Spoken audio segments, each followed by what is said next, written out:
Report. China launched cyberattacks against Israel. The latest video will be shown earlier at the official website restoredrepublic.co. China waged an extended cyber war against Israeli private businesses and government entities in 2019 and 2020, an online security company announced Monday.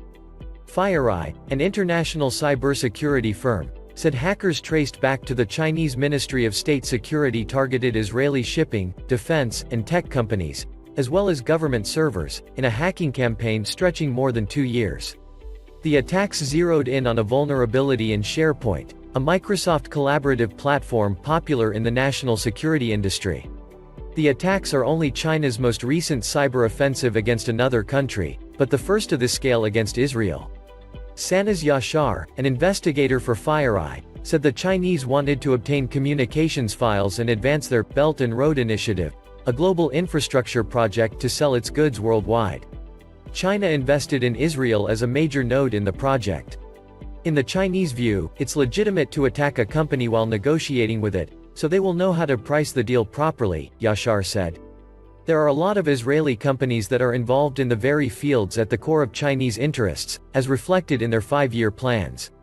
Republicans tell Democrats to go it alone on debt ceiling. The latest video will be shown earlier at the official website restoredrepublic.co. 46 Republican senators issued a stern warning to Democrats that they will not vote for an increase in the debt ceiling, a move that could raise the risk of the U.S. Treasury defaulting on its obligations as soon as next month.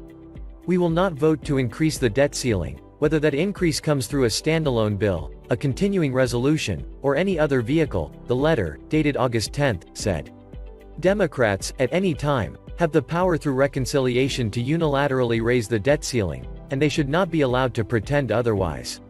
The letter is the latest maneuver in a standoff between Republicans and Democrats over how to increase the federal government's borrowing capacity to avert any payments default. Every political impasse over addressing the ceiling in the past ended without such a catastrophic conclusion, although a protracted battle in 2011 did sow turmoil in markets and prompted a downgrade in the sovereign U.S. credit rating. I cannot believe that Republicans would let the country default. It has always been bipartisan to deal with the debt ceiling, Senate Majority Leader Chuck Schumer told reporters Wednesday. When Trump was president, I believe the Democrats joined with him to raise it 3 times. For his part, President Joe Biden, asked by a reporter Wednesday at the White House whether he was worried about the debt ceiling, said, "No." He said of Congress, "They're not going to let us default." Funding bill. Democrats declined to include language to raise the debt limit in a budget resolution adopted early Wednesday morning, meaning that the next opportunity to address the issue would likely be in a stopgap funding bill that needs to pass by September 30 to avert a government shutdown. Democrats have highlighted that much of the need to boost the debt ceiling owes to tax cuts enacted by Republicans in 2017, along with pandemic spending packages in 2020 that passed with bipartisan votes. Raising the debt ceiling in a government funding bill will require at least 10 GOP members to join with Democrats to agree to move forward by cutting off debate.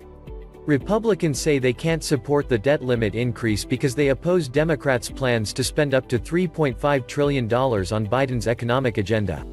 Only 4 Senate Republicans didn't sign the letter: Susan Collins of Maine, John Kennedy of Louisiana, Lisa Murkowski of Alaska, and Richard Shelby of Alabama. Shelby is the top Republican on the Appropriations Committee, which oversees government spending. The other 3 Republicans not on the letter also sit on the panel.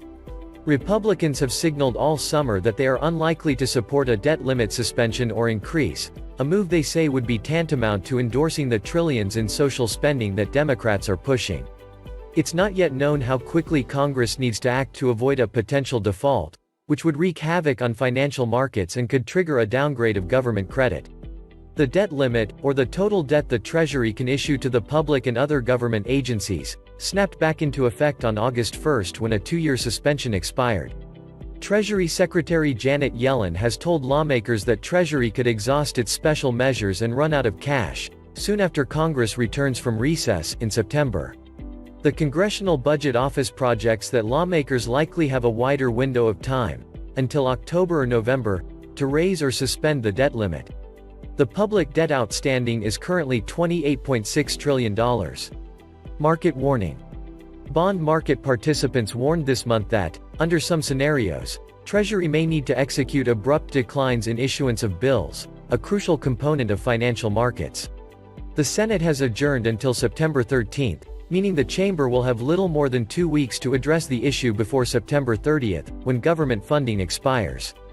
The House announced Tuesday it will return August 23 to vote on the Senate-passed budget resolution, but no plans have been announced for addressing the debt ceiling. Source: Newsmax.com. The latest video will be shown earlier at the official website restoredrepublic.co. Thank you for your support. The content we do is quite sensitive, so it is not possible to monetize social media platforms. Visit restoredrepublic.co to watch our latest videos and become a $3 monthly supporter.